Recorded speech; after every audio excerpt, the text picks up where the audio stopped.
It's a beautiful day in the neighborhood because we get to continue our top 20 player rankings here on League Unlock for the World Championship. We're going through the top 10 now, and just remember, when you're talking about this video or any of the top 20 rankings around the interwebs over the next couple of weeks, we're all just League of Legends fans here. Everybody's going to have their different opinions. There's going to be a whole lot of different looking lists, but let's be civil. Let's be friends, guys, because we can all agree that this is the most stacked field of talent that we've ever seen at an international event, which again makes these lists near impossible to accurately or get everyone that deserves to be on the list be there. So, you know, let's just all be friends. But that being said, we're going to the top 10. These are the best of the best. You've got Koreans, Chinese, European players. No, there's no North Americans in the top 10. But maybe we'll redo this after the group stage or at the end of Worlds and someone will be in there. Probably not. Very unlikely. But the other three regions will definitely be represented. Let's get to number 10, and it is the most consistent player on the Invictus Gaming roster, and it's the guy who had the biggest question marks in 2018, JackeyLove, in the bottom lane when he was that up-and-coming star rookie. Everyone was kind of concerned. I don't know, is this guy really going to be able to deliver, live up to the hype, and play with these other world-class players on the roster? Well, obviously he did that in 2018. He still had a lot of question marks around him, but here in 2019, especially in the summer split, when there has been huge slumps for Invictus Gaming, even Baolon was subbed out for a couple of weeks, JackeyLove has been the consistent force and really the most reliable player on IG for the entirety of that summer split. He stepped it up even to another level in the regional finals, and this guy is definitely vying with Uzi for the best Kai'Sa in China, which is obviously a huge testament to his abilities because Uzi's the best AD carry of all time. But JackeyLove, I'm very excited to see him back on the international stage, and those mistakes that you constantly talked about in 2018 where you would maybe see him jump in, flash a little bit too aggressively, and get himself instantly killed in a team fight, well, that has not been nearly as much of an issue. You basically haven't seen it at all here in the summer split, and especially in that playoff run. And even when IG was struggling, I think the least of the blame for that entire roster would go on JackeyLove. And that's why he's ranked even higher than his buddy in the top lane, The Shy. He is the highest ranking IG member on this list, and the only one of them that is in the top 10, and that is a deserved one for the man in the bottom lane, who's still so early on in his career and already has an LPL title and a world championship. This guy's going into the Hall of Fame eventually, whenever there is one for the LPL or worldwide. Let's go on to number 9, and it is the highest ranking top laner that we have at the entire event. We only had 2 of them. It was The Shy first, and at number 9, it is Nuguri from Damwon Gaming. You've seen the incredible outplay potential that this guy has. If you're talking about carry top laners, I mean, it is The Shy and Nuguri are the main 2. You don't want any Karma top for this guy because sometimes 2, even 3 members being sent his way is not enough, and it very much reminds me of what we were seeing Khan do in 2018 spring to whenever any gank would come in the top lane. It seemed in impossible scenarios that he would turn around a 1v2 or 1v3 situation. While we've seen plenty of that from Nuguri, and I think even the growth from spring to summer, you've seen a huge change, and I'm going to give a bit of credit to Flame. I don't know how much he actually works with him behind the scenes, but I think having one of the all-time great top laners of this game on your roster and on your team, kind of helping you out and helping you deal with that mental boom, I think it's only provided an accelerated lane for him to grow through. And you know, obviously the mental came back against SKT, where he's jumping into blast plants and auto-attacking them mid-air to send him back, but I think he's only going to grow from that, and I really think that we are going to see both solo lanes, Nuguri and Showmaker, who was also on this list. We're going to see them both obviously dominate the play-in stage, but also dominate in that main group stage, and maybe even help Damwon get out of groups, depending on where they land, of course. Number 8 on the list is the second of many Fun Plus Phoenix members. It is their jungler, Tian, in there, who, I mean, one of the main reasons why Doinb has looked so incredible this split is, of course, you know, Doinb is the super carry. He is got the most insane champion pool and is not afraid to be aggressive, but the jungle mid duo that Fun Plus has in Tian and him has been absolutely incredible. And I think people sleep on him a little bit just because, I mean, yeah, there are a lot of other world-class junglers at this event, as you will see as the list continues, but I think Tian is very much deserving of being right in that top 10 right here at number 8. He was great for them in the playoffs, and like all junglers these days, the early game is running through them, and they are pre-15 minutes. There's without a doubt they are the most important role on the team, and so when you're a favorite for the entire World Championship, as you'll see the theme going on here, you better have a world-class jungler, and I think Tian here has the opportunity to show that he is very much capable of playing at that level because he did it all throughout the spring and summer splits. Remember, it was Doinb and Tian that came in that really completely changed Fun Plus and made them into a world's contender like they are. It wasn't just Doinb, so put some respect on Tian's name in the jungle as well. On to number 7, where you have a former MVP, and yes, he is a bit of a coin flip whether he is the best player in the world or the worst player in the game. It is Caps from G2.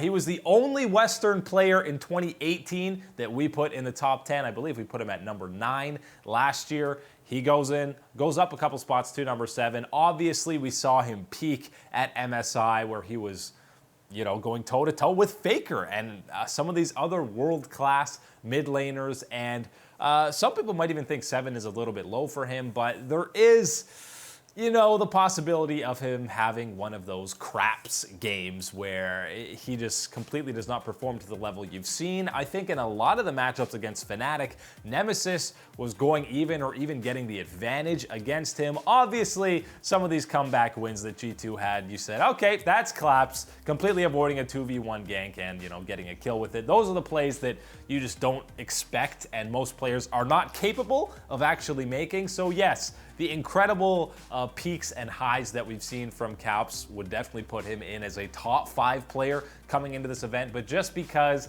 of the inconsistencies that we've seen at times throughout all of 2019, really, I think puts him in firmly in that number 7 spot. But there is no doubt that regardless of the mid laner that he's matched up against, Caps has the potential and the capabilities to go head-to-head and even come out as a winning matchup. Doesn't matter who he's going up against. Even the best of the best, Faker, Rookie, Doinb, even if Knight was showing up to this event, I think Caps has shown that he can hold his own against those other world-class players. Coming up after the break, we go to the top 6. We've got some former number 1s that were on this list, the greatest players coming into Worlds. Not number 1 this time.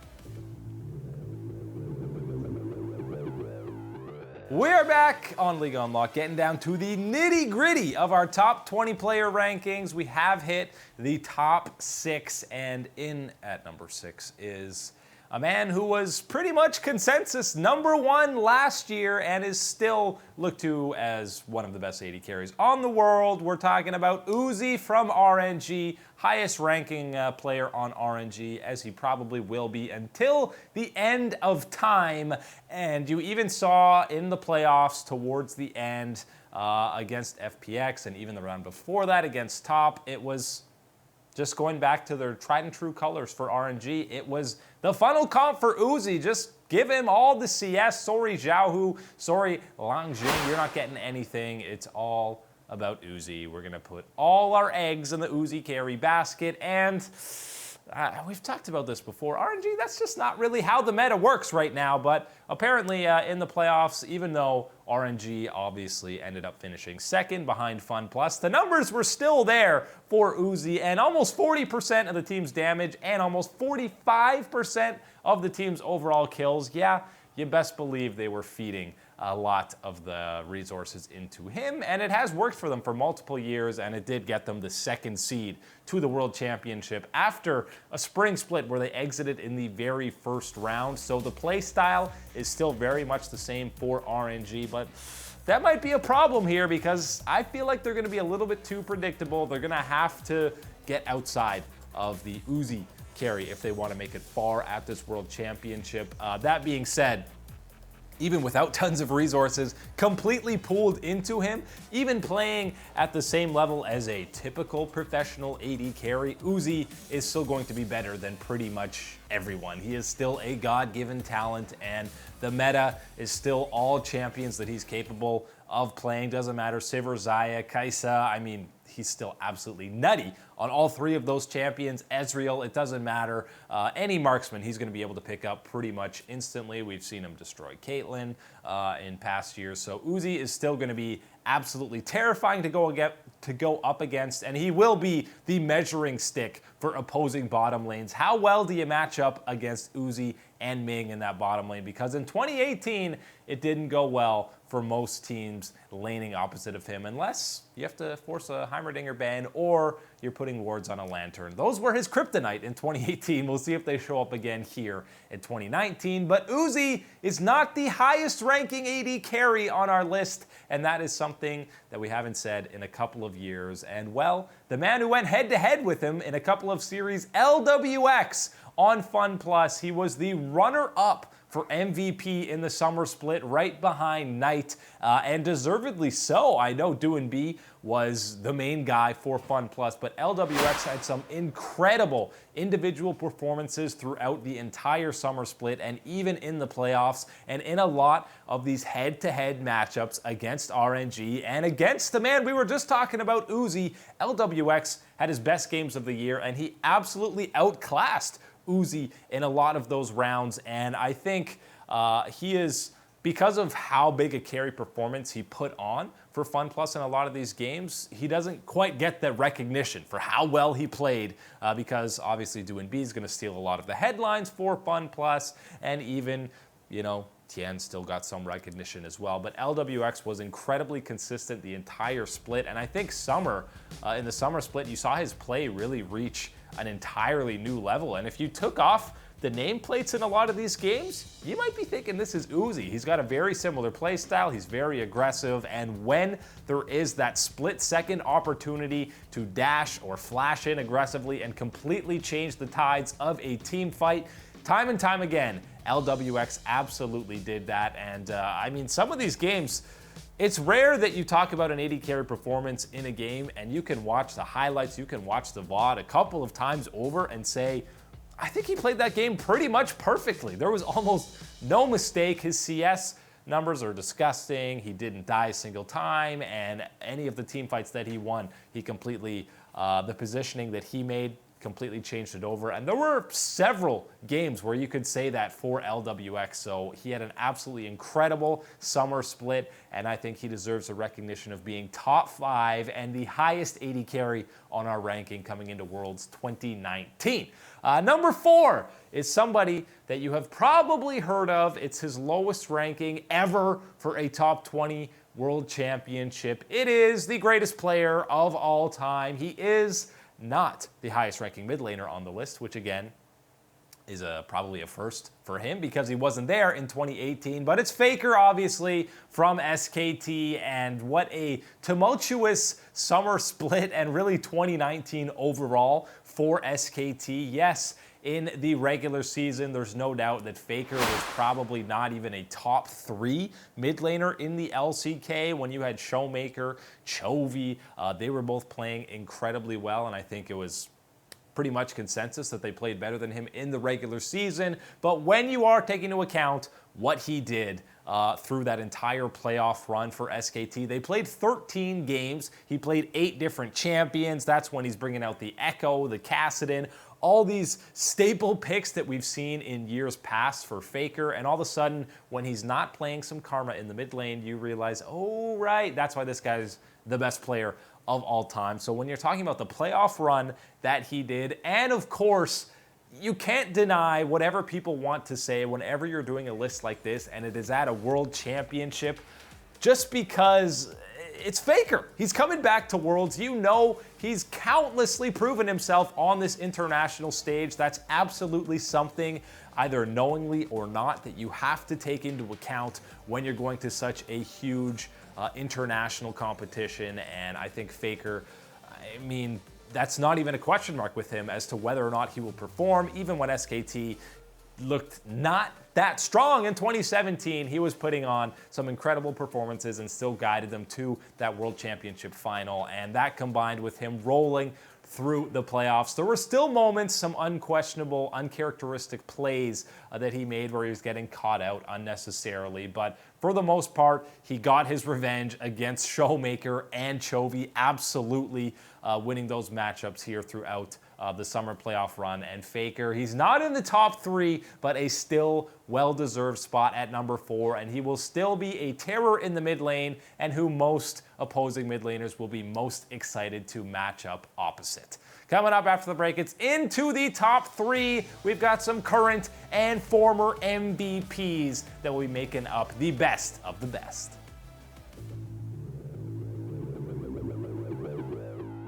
It is the home stretch, ladies and gentlemen. Welcome back to League Unlock. We have reached the top 3 for our Worlds 2019 top 20 player rankings, and we've talked about how important jungling is in this current meta and how the entire early game is shaped by how well your jungler is performing and how well he helps out his laners. And that's why 2 of the 3 on this top 3 will be junglers. And we've got to start with the highest ranking Western player probably ever, definitely ever on these lists, the MVP from the best team in Europe and arguably the best team in the world. It is Jankos, who finally, I mean, for several years it was talked about him being a choker on his H2K days internationally, even though he already made a top 4 at Worlds with H2K. But this playoff run really cemented him as probably the best Western jungler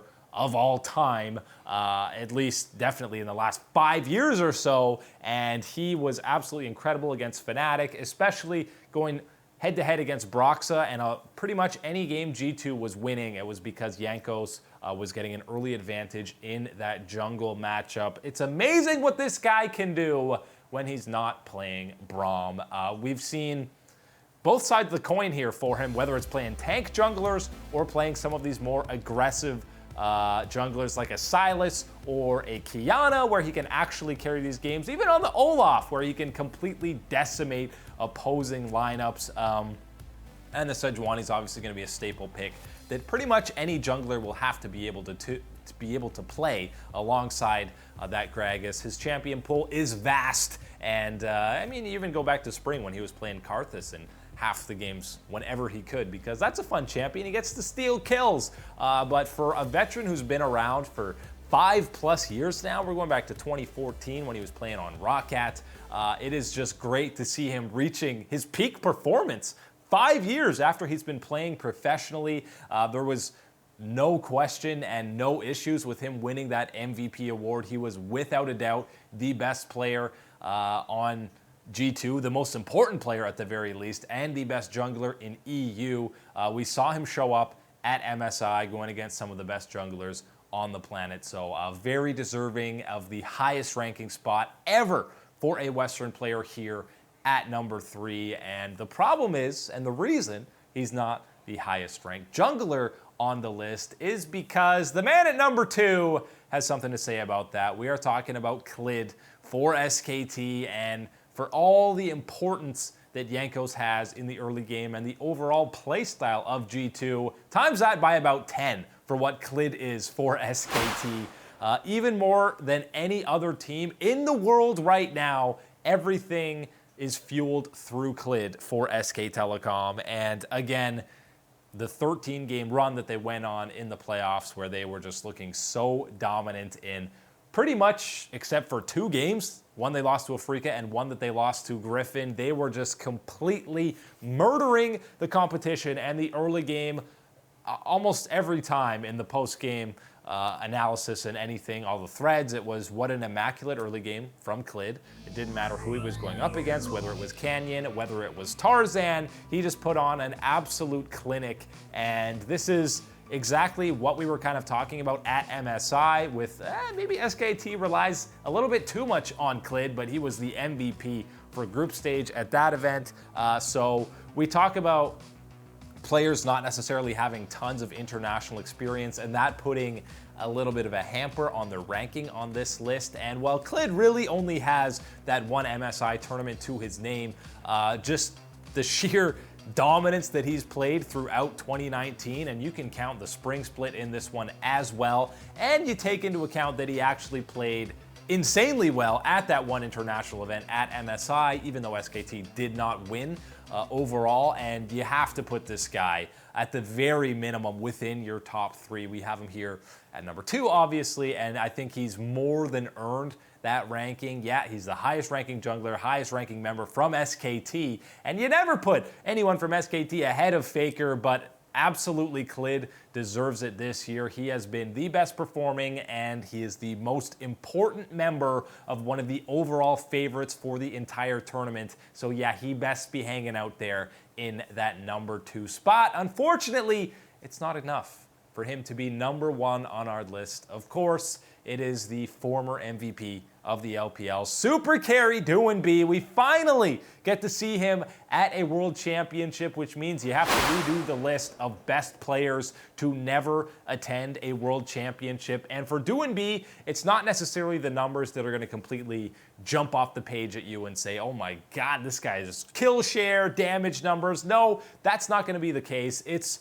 He's basically a G2 roster in himself. The flexibility that he brings to this Fun Plus lineup. I mean, the sheer depth of this guy's champion pool is absolutely insane. They only played 8 games in the playoffs. He played 6 different champions. He just played Ryze and Kiana twice. I mean, this guy has played Rumble mid. He's playing Pantheon mid. He was playing Renekton mid before pretty much anyone else was. The fact that he'll play he just has a play style like nobody else. Even when he's playing some of these carry champions, you'll see him build 55 times more tanky, a tankier build than anyone else will build on those characters. And it's just a completely fresh and innovative play style. And we know how incredibly important he is to this Fun Plus lineup. And there have been countless games where he has completely carried Fun Plus to a victory. Yes, we talked about LWX and Tian having absolutely incredible splits for them. And Fun Plus alone, 3 guys in the top 10 on these rankings. And that only speaks to how dominant they were, not only in the summer split, but you forget that they completely blitzed the regular season of the spring split as well. And if it wasn't for one bad best-of-5 series against JD Gaming, I think you'd have even more confidence going forward in this FPX lineup. But there's no question Doinb, I think he's the best mid laner coming into this tournament. If you had Knight coming from TES, maybe you even have him in conversation as that number 1. But Doinb, just because of the flexibility, the absolute perfect understanding that he has of the meta right now, and he's just so unique to other mid laners, but he has been at absolute peak performance for the entirety of the summer split. He's finally going to Worlds, and he's number 1 on our list. That's it today for League Unlocked. Thank you guys for checking out our rankings. We'll see you next time.